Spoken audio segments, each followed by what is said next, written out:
This is the part where I put a video intro, but as you can already tell by the basic black screen, I do not have one yet, so this is as good as it gets for now until I get more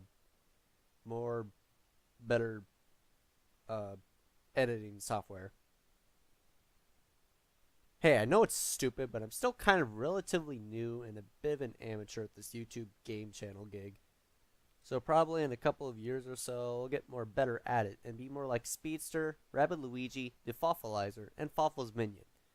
They all inspired me to create this channel in the first place. Professional in the progress of the making, I guess.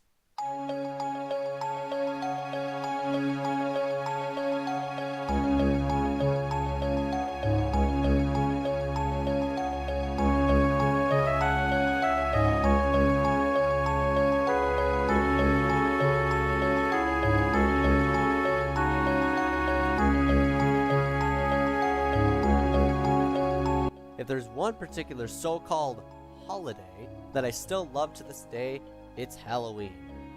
Seriously though, isn't Halloween just basically like the very first cosplay ever? I don't know. As a kid, it's always been fun going out trick-or-treating around the neighborhood dressed up as a monster, or in this case, cosplaying as a monster or popular TV/video game character, filling up your bag with all kinds of sweets. That'll give you a free vacation to your local dentist days after. 3 cavities? Ha! No regrets.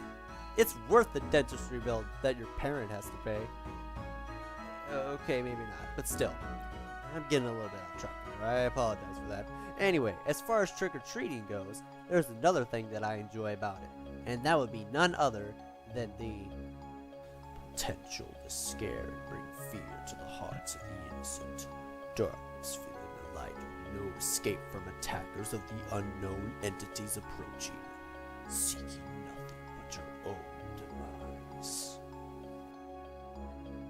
Okay, that was a little too dark, sorry. Bottom line though, I like isolating myself playing my favorite games with the lights turned off in the room. Crazy as it sounds, it makes me feel safe and secure, and I don't have to worry about anything but what's going on in the game.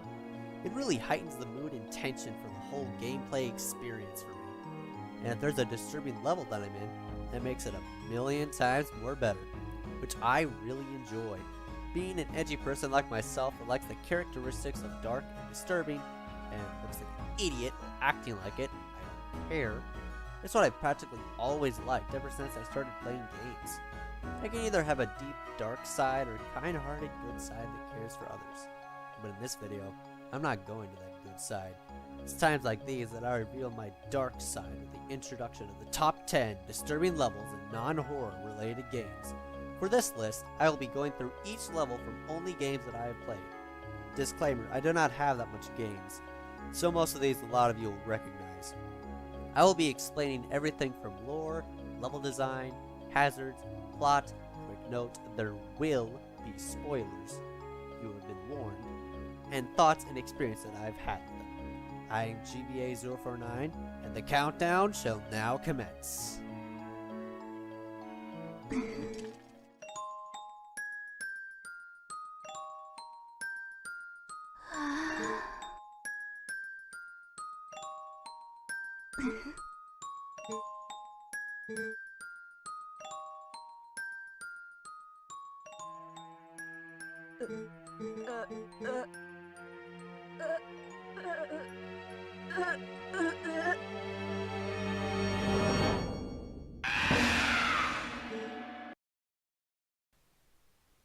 You know, if there's one game in the DS library that I think should deserve more praise, it'd have to be Wario, Master of Disguise.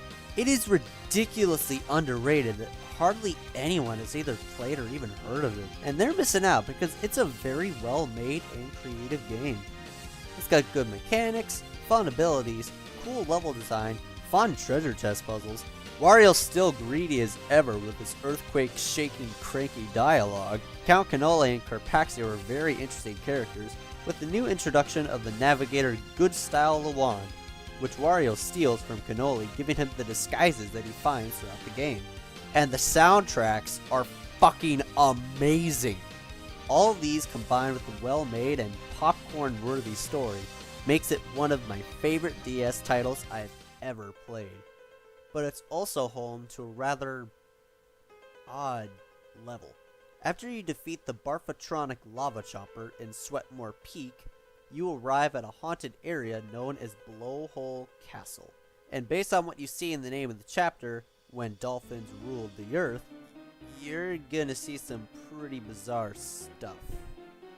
I mean, whenever I go to a haunted house, I expect to see some ghosts and something terrifying, not dolphins. Seriously, I have no idea what to say about this other than it just looks plain weird. Dolphins in a haunted house and there's barely any ghosts. Except these damn things. Other than that, it's actually a really cool level. There's these blue switches that turn all the enemies in the castle invisible, and have a creative yet frustrating block puzzle that requires memorization and perfect angling in order to progress. There's green water that shoots out geysers to damage you, which is strangely safe to dive in despite the color.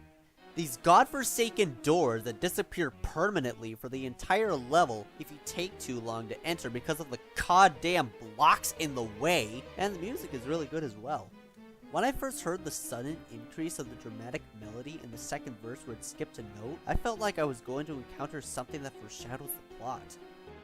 No, not the fucking dolphins ruling the earth. And later on in the game, it in fact did. Because Tiramisu, if I'm even pronouncing her name right, who hid her real identity as Terrormisu, is the demon that was sealed and imprisoned inside the Wish Stone, which is what you were searching for in the game. I want to be rich. Grant my wish, Igneous. Haha, nope. You've been duped, and now you're fucked. You thought the red-dressed woman you met back at Sweatmore Peak and helped you navigate through Blowhole Castle was a good character? No, she's not.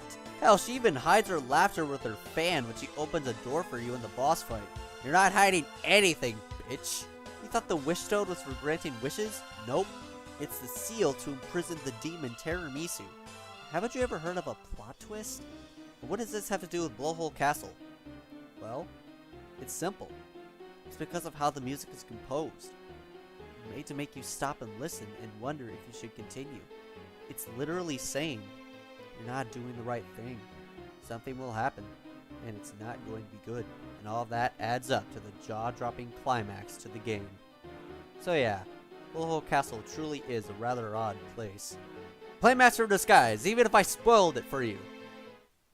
It's also odd because there's fucking dolphins!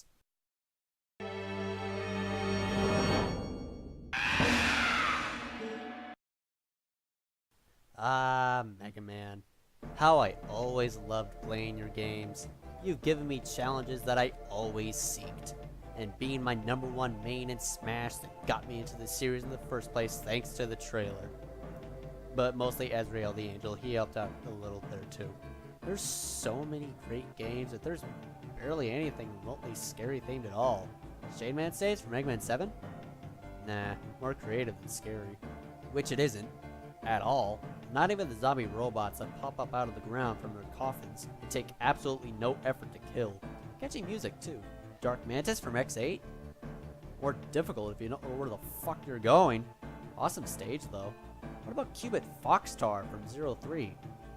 Not even close.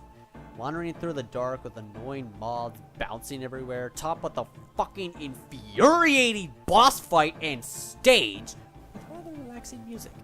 Jeez, I got nothing for a scary level in Mega Man.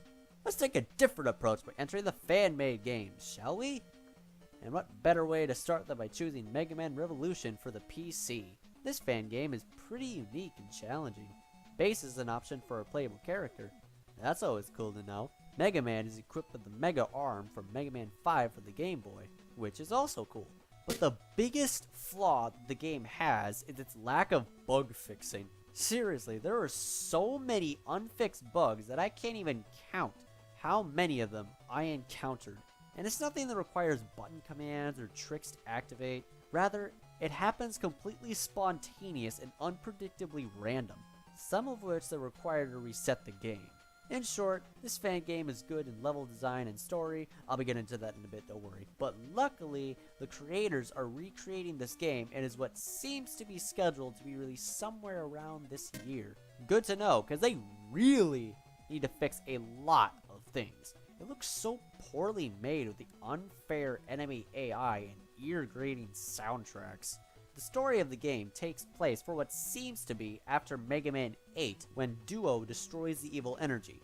No, it is not canon, and Wily finds some more and begins his basic, totally not unoriginal plan of world domination. This time, however, he corrupts Dr. Light's 8 robots with the energy, and some scientist named Dr. Remmer, who has researched evil energy for a long period of time, decides to help Dr. Light. Yada yada yada, robots are defeated, Wily surrenders, yada yada yada, world saved.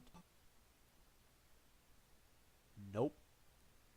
Surprise, surprise! Dr. Remmer reveals his identity as the main villain this time around, which is pretty damn shocking because I thought he was a normal scientist helping Thomas. Proto Man even tells you advice in Cryo Man stage to not trust any new people. Should have listened because he's the one pulling the ropes. And he dares you to dive into the Atlantic towards his underwater base and face him.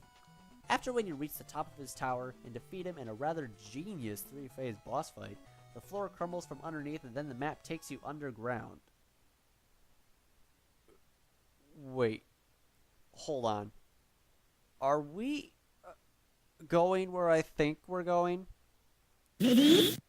I don't know if I am. What the fuck is this place? Why is there a human heart behind me? Why are there purple hands sticking out of the ground? What's with the floating orange fetus bubble things? Why are there purple demon monsters everywhere? And oh my god, the ground has blinking eyes and has stitched up holes that act like mouths. In the background is freaking purple webbing with creepy faces attached to them. This place is literally hell, and it is filled to the brim with evil energy. And you cannot destroy anything with your weapons until you pass the toxic pool that's insanely hard to get through without Rush's jet. When you eventually do, Proto Man comes down and gives you the Ion Blade made by Dr. Wily to destroy the evil energy. Thank God, because I want to get out of this literal hellhole. Oh, there's a boss door down here? Who am I facing? What? What the fuck? You're an alien? You gotta be kidding me. Are you telling me that I have to face a Mega Man 2 ripoff plot twist? Yeah, it's so that it turns out that quote-unquote he is a being from another world that supposedly evil energy originated from. In short, his people ignored the effects of it from their experiments and resulted in the destruction of his home world. And he used Wily to test the evil energy himself by planning to spread it in the Earth's atmosphere. For vengeance or something, I don't fucking know. I know I may be missing a few things, but it's a fan game, the plot is weird, and it's not canon. I feel bad for Dr. Rimmer. I want to help his planet by destroying the evil energy.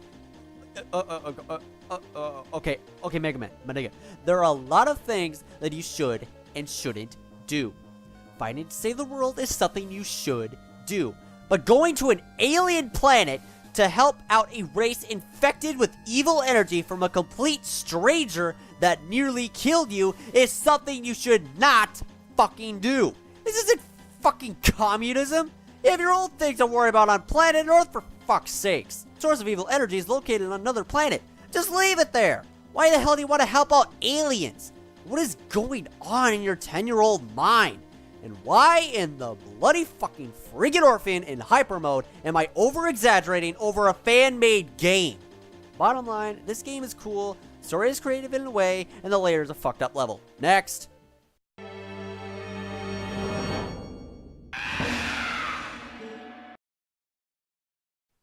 I honestly kind of regret not playing the Legend of Zelda series more sooner. It's a huge fan-favorite series that gained its popularity ever since the first NES release, and is still going strong to this day, inviting new players to try them out themselves. And I didn't start getting into the series until 2014. My sister found a copy of the Zelda Collector's Edition, sold at a nearby garage sale, and I'm not even joking when I say this, for $1 freaking dollar. How anyone would just throw away a rare collectible item is way beyond me. The game included the first game that started it all, a not-so-great, non-legendary sequel that deserves a remake, an overrated yet fun-to-play classic, a mediocre yet somewhat charming game demo, and an apocalyptic nightmare that does not deserve the age rating in any way, shape, or form. However, none of these games hint for the spot on this list. Even if the Shadow Temple is literally a torture chamber with spike traps, guillotines, and that the boss is nothing but a giant red eye hanging from the ceiling playing a large drum that you're standing on with its severed, abnormal, grotesque-looking hands. Not to mention that the drum is surrounded by a pool of the dead, and that the place is really disturbing and fucked up music in a kid's game. Seriously, what the fuck was Nintendo thinking with the age rating? And in Majora's Mask, Ikana Canyon, is the land of the dead having a music box house on top meant to drive the Gibdos away with water-powered music. But now there's a drought and the Gibdos are circling around the house, traumatizing the little girl inside while she has to take care of her father who has been cursed by the Skull King. I could go on with Majora's Mask, but I'm aiming at a different area and a more 3D style level of creepy. And out of every game that had a level to make me feel unnerved, it's the Palace of Twilight from Twilight Princess. Oh boy, there's a lot to talk about here. Spoiler alert, the Twilight Princess is Midna, and she's been banished by her own king, Zant, who received power from Ganondorf to rule the land of the Twilight Realm in Hyrule single-handedly by himself, all because of his self-consumption by his own greed and power-hungry behavior. Midna didn't like what he was doing, and so Zant realized this and responded by turning her into an imp that we normally see her look like and practically threw her out of the throne and banished from her kingdom. Or maybe I don't really know the story all that much because I never owned the game. Regardless, what I remember and what I do know is that the Palace of Twilight kinda creeped me out. And it still does. I mean, just look at where the setting of the palace is located. It's floating above a bottomless pit completely covered by blinding light. The sky has dark clouds moving freely everywhere, combined with the bright light creating a rather freaky atmosphere. There's what appears to be a waterfall of black smog pouring out from the palace and down into the pit, making it look like as if it disappears with no trace, because again, with bright light. There's dark, shadowy creatures staring at you, and their appearance is mildly disturbing. Those are in fact the people of the Twilight Realm, and they look like that because Zant turned them into them. That's kind of cruel, turning your own people into something like that. And based on their expressions and the way they're posed, they look rather sad and depressed. I'm a monster. I'm hideous. They don't act too enthusiastic either when you hit them with your sword. I've been hurt enough.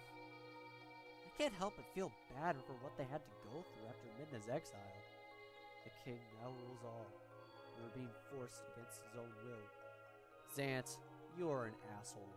You're a well-thought-out video game villain, but you're a crazy, greedy, power-hungry, selfish asshole. For shame. The music is very creepy as well.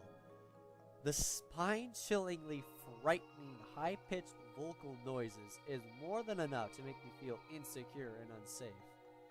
It still gives me the creeps. And to top it all off is the Zant hands. Sweet Jesus, I don't know what the deal is with these things. You take the glowing blue orb called a soul from its grasp, and it'll awaken and start to slowly fly toward you to retrieve its soul back. It even has the ability to go through walls. Yeah, having a large severed hand statue following me is not something I'd enjoy in the slightest. What you're supposed to do is to go outside and place the soul onto the slot to progress further in the dungeon, and to turn the Twilight people back to normal. They look happy when you help them. Creepy, but happy. Hey, if they're happy, I'm happy. I don't want to see them looking like total wrecks. After when both of them are placed, you meet up with Zant. And then you see him reveal his true behavior. Crazy. Absolutely crazy. He acts like the equivalent of a kid screaming and whining, not getting what he wants in the toy section at a Walmart. But all that Zant wants is power. Nothing but power. And he shows how desperate he is by going full loony, twisting and turning like a Rubik's Cube, stomping on the ground like a pissed off little kid not getting his candy bar, and flying everywhere like a madman invading Link's personal space. Yeah, he deserved to die popping like a balloon from Midna. Serves him right. Power-hungry fool.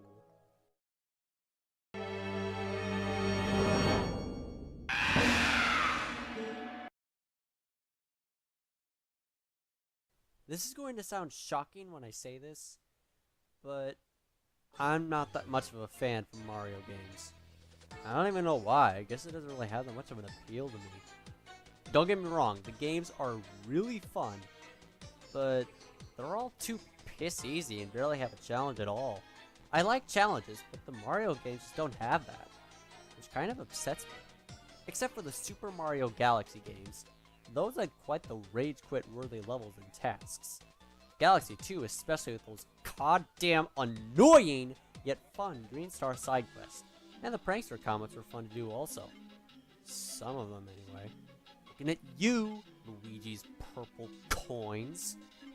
Okay, now that that's over and done with, time to talk about a Mario game that I actually really enjoyed and loved, and has one of the greatest stories in any video game, along with some knee-slappingly hilarious dialogue. Super Paper Mario, everybody! How I love this game. It's got awesome music, charming art style and universe, and has the tendency to change its mood. Yeah, the game is dark. Very dark. And there's one particular place that deserves to be on this list for good reason. After when you retrieve the broken Pure Heart from the erased Sammer's kingdom, which is pretty damn hella messed up as a whole, you go to Merlon's house to examine it to find out if there's a way to return it to normal. When out of nowhere, Dementio teleports inside and encases everyone inside an exploding cube and quite literally kills them. How do I know if that's true? How about the fact that you arrive in literal video game hell? This is no exaggeration. The underwear, and I'm not going to bother mentioning its name, is in fact the video game's version of hell itself. Seriously, they even have these weird looking block characters that looks like a kindergartner would draw that says things like, "This is the land of our characters' games are over. This is where they end up." What happened to you? Bottomless pit? This time jump? Turtle shell? Impaled by spikes? Whoa, whoa, whoa, whoa, whoa, whoa, whoa, whoa. Hold up. This guy is legit asking of how you died. In a Mario game of all things. I mean, the idea of, let's say, your body vaporizing by touching dark matter and being reminded by that as your own punishment for not completing your game is very unpleasant to hear. Like, I didn't deserve this. The level was rigged anyway. Why do I have to be punished by being sent into Gehenna for my own mistakes? That's a little harsh on the soul, don't you think?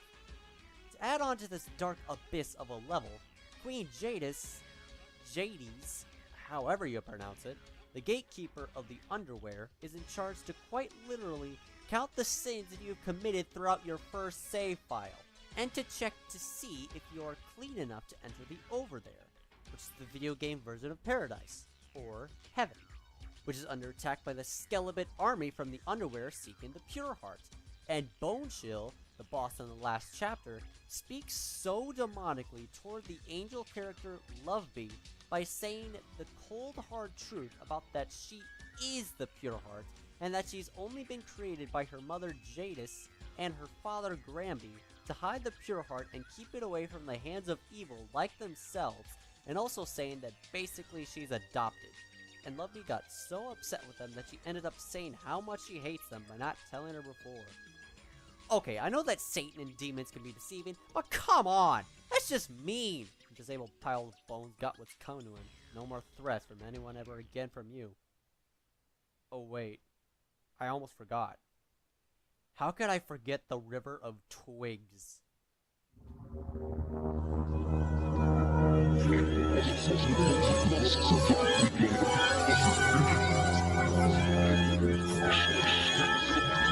Okay, in all seriousness, what the fuck is this? If the underwear is not hell, then explain this abomination.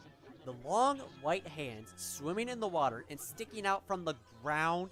The spine-tingling so-called music is nothing but hellish demonic moaning noises, speaking in a scrambled language in a distorted synthesized tone. And I've seen a lot of comments from Brawl BRS TMS's extended videos where people hear things like, "Save us please," and "Please help" at slower speeds.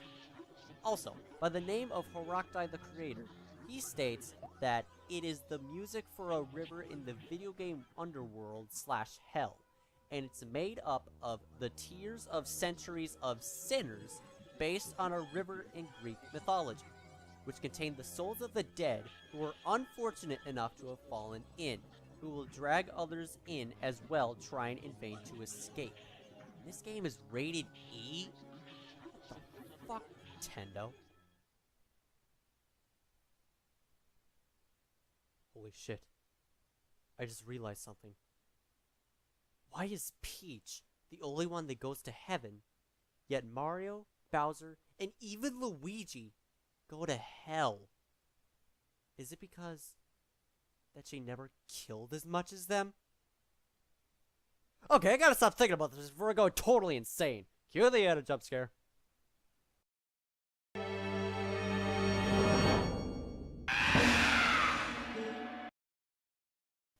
Nintendo can always have a dark side when making video games. As I mentioned before with the underwear, there's a series that utterly deserves the categories of disturbing.